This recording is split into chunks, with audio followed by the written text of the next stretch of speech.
Hey guys, Phobia again, and today I'm going to bring you guys the theory crafting I've come up with for the Shadow Priest for Dragonflight tree that they've released. They've come out with the calculator, so I'm going to go over some of the builds I think.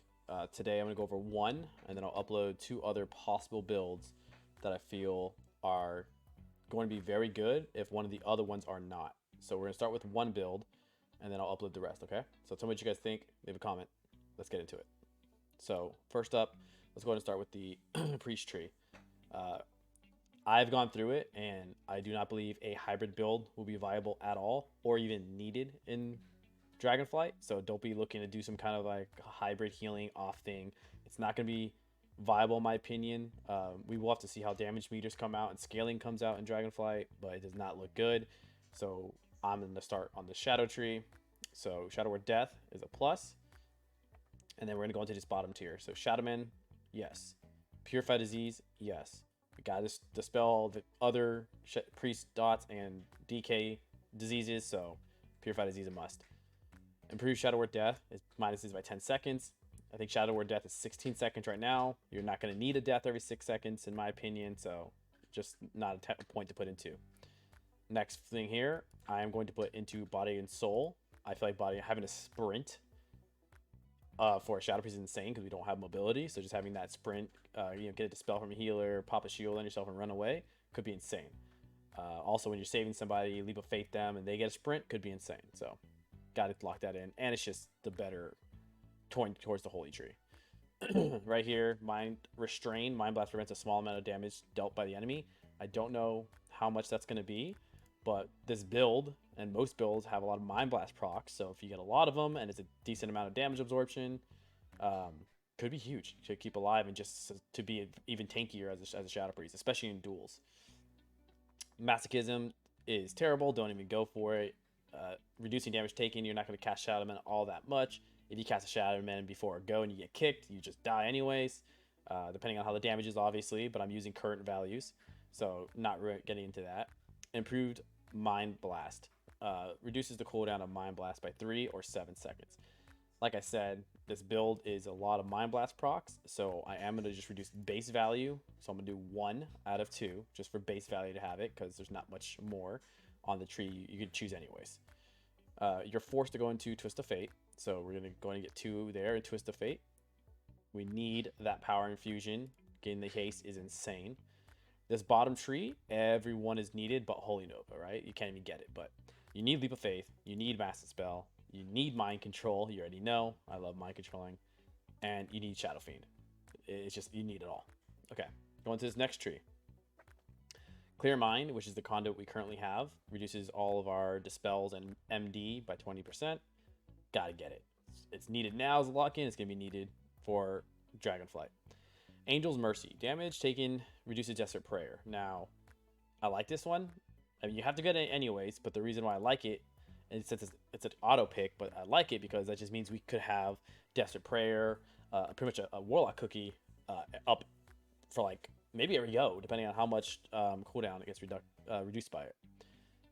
And then on this tree here, we're going to continue on the left. Shackle Undead. Going to need that for DKs. And Twins of the Sun Priestess, which is the legendary that you use when you're playing mainly with Shadow Play or Unholy DK Shadow Priest, is now a locked-in, passive, legendary talent that's just on our tree now. Passively. It's just ours. That's insane. And just for get dot ticks, you know how haste works, gets dot ticks, faster globals, faster casts. Just, I'm so excited that's now passive for us. All right, so we're stuck on this one. Now back over to this tree. We are going to go with Throws of Pain on this one. Shadow Word Pain increases damage by 5%. But what's cool about it is that it's just a base passive 5% damage. It's not like you're speccing into it and having to use an ability. It's just a passive, here's 5% more damage on Shadow Word Pain. So I love that. Dominant Mind. Can't use an arena, so not worth it. Puppet Master. Now, I'm going 1 into Puppet Master just because we're going to run out of points here soon for what we need. Just to get 3% on our burst. And since we're going into the Shadow Fiend here, right? We're going down the Shadow Fiend tree. we're going to go in and get Mindbender. So that means every minute we have 3% more damage on our Mindbender for burst. So if we just get that. And like I said, the reason I'm only getting 1 of 2 is it's 3%, 6%, not that big of a difference. At least you got 1 point into it, and we're going to run out of points here. What I think is really cool is that they also implemented Rabid Shadow's Conduit baseline at a lower value, obviously, only 10%, but it's baseline. And then we get Shadowflame Prism Legendary baseline into our tree. Like, we're not having to go out and make a legendary for it. So we already have Shadowflame Prism Legendary and Twins of the Sun Priestess Legendary in our toolkit for free. It's just part of our toolkit now. That's insane. On a 1 minute go, that's gonna be insane. So I'm very happy about this, guys. Like, it looks like a lot of passive, no extra keybinds, which is great. We don't want more keybinds, more GCDs than we already have, but it's all passive and making us already seem stronger. All right, so next up we have Translucent Image. You have to go down to the tree. The reason you're doing this is Mind Games. You already know what Mind Games does. We have to get it. Like, it's baseline already in our toolkit as a Mind Games. So when we go into Dragonflight, just replace your current keybind for your current covenant, and there you go. Put it on Mind Games. Just keep the keybind the same. You don't have to rethink it. Whatever your covenant keybind is now, you get to keep it the same. So that's a plus. Now we're going to go into the Shadow Tree. So that's our 31 points there, right? Super passive, easy, things we already have, but now we're just putting in baseline. Conduits we already have, we're putting in baseline. So this is why I'm going this tree. I don't believe in the hybrid build, so I'm not even going to go into it. I just don't think it's possible or viable with how the tree looks. So don't even worry about it, guys. Trust me, just go into the Shadow Tree. So we have to get Mind Flay. We have to get VT. We have to get Devouring Plague. The only thing that sucks here is we have to get Mind Seer. Now, yeah, Mind Seer is good to get maybe people out of stealth or in combat. But if I could not choose Mind Seer, I wouldn't. But we have to get it because Silence. And because we get Silence, we get Last Word. You know, the talent we already have, Last Word. Well, guess what? Baseline. 30 second fear or silence now? Okay. So now we go into this one, which is Misery or Searing Nightmare. Searing Nightmare we already have. It's garbage. Misery. It's baseline we all use now. Guaranteed lock-in. You put a VT up, Shadow and Pain goes up. This is really cool. They brought back Psychic Voice, so it reduces your fear by 30 seconds. So now we have a 30-second fear and a 30-second silence on every go. So every 30 seconds we can do a go, essentially, and have insane pressure instead of a minute goes or 45-second goes or whatever, waiting for cooldowns. We don't have to anymore. We can just send 2 goes in a minute. It's going to be great. I'm very excited about this. Death and Madness. If the target dies, this is a PvE talent. I'm not going it. Now you can go Fortress of Mind, but hold off on that because you're going to run out of talent tree points here when I'm finished, and you'll see why I'm not going Fortress of Mind. So we're going to move on to that, but you can if you want, but I'd hold off. Next up is Dispersion and Intangibility. Already what we lock in on retail, already on live right here. Same thing here. You got to get both. Vampiric Insight is the new Dark Thoughts proc, and then Unfurling Darkness and Vampiric Embrace. We already need Vampiric Embrace, you know this. Unfurling Darkness is what we already use baseline. You put up a VT, you put out another VT instantly, and it does on-use damage. So, already going to lock that in. It's too good not to. Keep dots up. It looks like everything's based on dots right now anyways, and how your dots are revolving, so you want instant dots whenever you can, so we're going that. Like Vampiric Insights, like I said, it's the new Dark Dots, but it works off Vampiric Touch instead of using Mind Flays and Devouring Plagues with your 2 set. But for this, it's just baseline Vampiric Touch, periodic damage, has a chance to reset Mind Blast and make it instant. What that also means is it now makes us have to dot multiple times. That makes, to me, it's a good thing, because if they're making passives be based on spreading your dot damage, it makes me think that in Dragonflight, dot damage is going to be extremely relevant and viable, or else why would they make everything we're doing right now revolve around spreading dots? I'm very excited about that. Everything seems right now that dot damage is going to scale super high. It's going to do a lot of damage. I'm very excited. I'm actually anxious. I just kind of want Dragonflight to come out already, or at least the beta, so I can test it and practice with it. So I'm just itching to try this build out. On the next tree here, we're going to go ahead and get Shadowy Apparitions. And the reason why you get Shadowy Apparitions You don't have to in every build. And the second build I'm going to upload here in the next day or so. I'll go explain why. But for this build, the reason why you're going Shadow Apparitions is because we are going down here to Yogg-Saron. After conjuring 50 Shadow Apparitions, you're summoned a thing from beyond that serves you for 20 seconds. Every time you summon 50 Apparitions. So in order to even get here, you have to go Shadow Apparitions. Or else if you go down this tree and you don't have Shadow Apparitions, well, you just have an idol that can't do anything now. So you have to go Shadow Apparitions. But I am not going Auspicious Spirits. I don't feel the need to in this build. Also, you run out of points, and I feel like other points are more valuable. You have to go Hallucinations. It's what we currently have already built into our passives as Shadow Priest. When you Dispel or Shield, you gain Insanity. Same thing here. We're going to run it. Move on. Now, I know a lot of people don't like Void Eruption. I myself don't like playing around Void Eruption. But playing the Yogg-Saron build, I feel like you have to go Void Eruption because you get Void Bolts, which send out your Shadow Apparitions, which also gives you Insanity, and Mind Blast, and so you just keep repeating. More Apparitions means more Yogg-Sarons, which means if Yogg-Saron does a lot of damage, the idol for him, it could be insane, and you want to get it up as fast as possible. The way I think about this is a Tyrant for Demolux currently. I'm thinking of Yogg-Saron being like that. He's going to get summoned, he's going to blast people, it's going to do a lot of damage, people are going to have to line of sight. If you can get it up a lot more, that means more pressure. If the game's going to dampening, you can win off him. I don't know. There's no testing for it. But that's my thought process and theory crafting of why I'm doing this. So that's why I'm going Void Eruption. Okay. This next talent here is actually insane to me. Monomania. When you're channeling Mind Flay, your dots tick for 100% faster. And you get 1 additional Mind Blast. What to me is the double-edged sword about this is it says 100% faster dot ticks. Okay. How fast are our dots going to tick originally, and how strong are they? That's what worries me. They have a talent in here that increases it by 100%. And yes, it's on a Mind Flay channel, but it just makes me worry is how strong are our dots without Monomania. If they're not strong at all, that's going to make me cry. It also means if they're not strong at all, we have to go Monomania, and we're going to be spamming Mind Flay all the time to get a lot of periodic damage going out. What I'm hoping for is that dots are already strong on their own, and this just makes it even stronger, and they know that you can't spam Mind Flay all the time, but they want it so that when you do spam Mind Flay, it is worth spamming Mind Flay. So I'm very excited about this. Like, it could be a double-edged sword, but at the same time, it makes me happy to see dot damage being increased passively and by multipliers. So that is very exciting for me. Psychic Horror, it's already what we choose. It's a stun that we get. So we have Last Word, we have Psychic Voice, and we have Psychic Horror now. So we have a stun and 2 CCs on a 30-second cooldown. We have a Silence and a Fear on a 30-second cooldown and a 45-second cooldown stun. That's really cool. We have all the CCs in the world now. It makes me really happy. This next tree here, going Damnation and Malediction. So Damnation is what we have already. It applies your 3 dots automatically on a cooldown. I believe it's 45 seconds.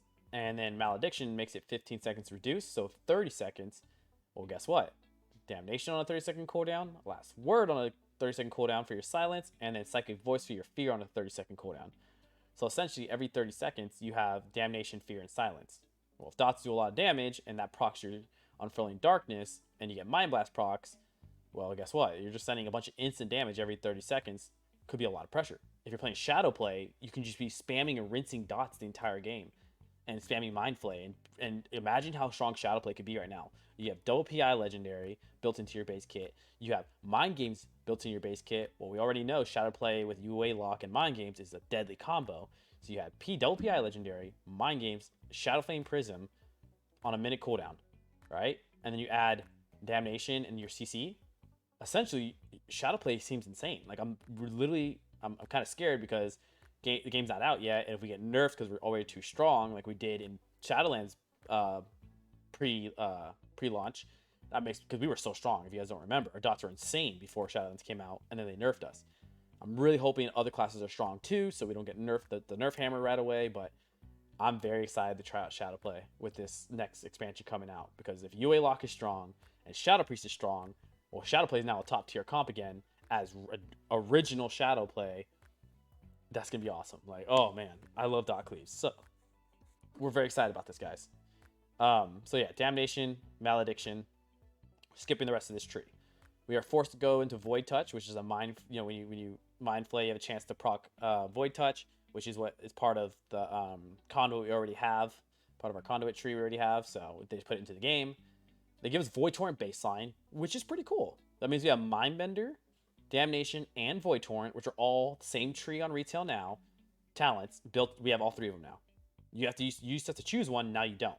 Now you have Mindbender guaranteed, Damnation guaranteed, and Void Torrent guaranteed. So essentially, you can Damnation, throw all your Mindbender, do a Mind Games into a Void Torrent. Full dots up, a Mindbender out there that's doing a lot of damage, and a Mind Games and a Void Torrent. Like, our one-shot healing potential on healers seems really good. Or even Rep Pallies or Enhancement Shamans. Oh, I keep saying it, but I'm excited. All right, next up. This is my favorite part of the tree. So we have Talbadar's Stratagem built into the tree. It's called Insidious Eyrie. I honestly wish they would have kept it Talbadar Stratagem. Just because, hats off to the greatest Shadowpriest. But I'm only going 1 into this. And the reason that is because 20% free extra damage on one of them. I'm running out of points here. I have 6 points left. I have to go into Yogg-Saron. I might as well get the 1 point here. I need to put 2 into Mind Devourer, which is a conduit we already have that gives us 11% damage if you have a 278 conduit that's empowered on retail. So it's 10% here. Okay. But also on retail, it's a 10% chance to make Devouring Plague cost no insanity. It's double on here. So we have same damage, but 20% chance of no Devouring Plague. So we Mind Blast, Devouring Plague, free Devouring Plague, right? We can't keep repeating that, which needs more Shadowy Apparitions. But then that also is, we have Insidious Eyrie. This is why I say you don't have to go Fortress of Mind, because we already have Mind Blast buffs down here, right? So we don't need to. We already have it. We don't need to keep adding to more to Mind Blast. We want to add damage other places after we get these 2. So we get 20% and 30% right here. So we have 30% increased damage right here. Okay. Next up is Abyssal Knowledge. This is the passive that goes to Monomania. So on top of Monomania already increasing your damage by 100%, when you Mind Flame, you also get 15% increased critical strike on your Pain and your Vampiric Touch. So you can crit more, which means you can get more apparitions out, which means, boom, Yogg-Saron can come out more. And see how we're at 30 of 30 talents? There's only a certain amount of talents you can use. We're 30 out of 31 over here, and we're 30 out of 30 over here. So just getting to Yogg-Saron, there's only a certain amount of talents we could have gotten, and this is the best variation, I think, of the Yogg-Saron build. Because if you go into Fortress of Mind, you can't go into Insidious Eyrie. Well, 10% damage, or 5% damage, is nice. Or you can get 20% damage with all 3 of your dots up. Well, when you have Damnation on such a low cooldown, all this Insanity coming in, you're going to blow out Devouring Plagues up. So you're going to have this a lot. And then you're going to get Instant Cast proc, and you're going to have this up a lot. Baseline, I think, is stronger. So this is why I'm going into Insidious Eyrie. Yogg-Saron gets some after 50 apparitions, so you get Mind Blast procs. They're stronger. They proc apparitions. They proc Yogg-Saron. You have Mind Games, Mind Bender, Double PI, Talbadar Stratagem, and all the conduits you already have into our toolkit baseline. Something we have to choose nowadays to get. That we always like, oh, I wish I had this baseline. We have all the legendaries that we will want baseline.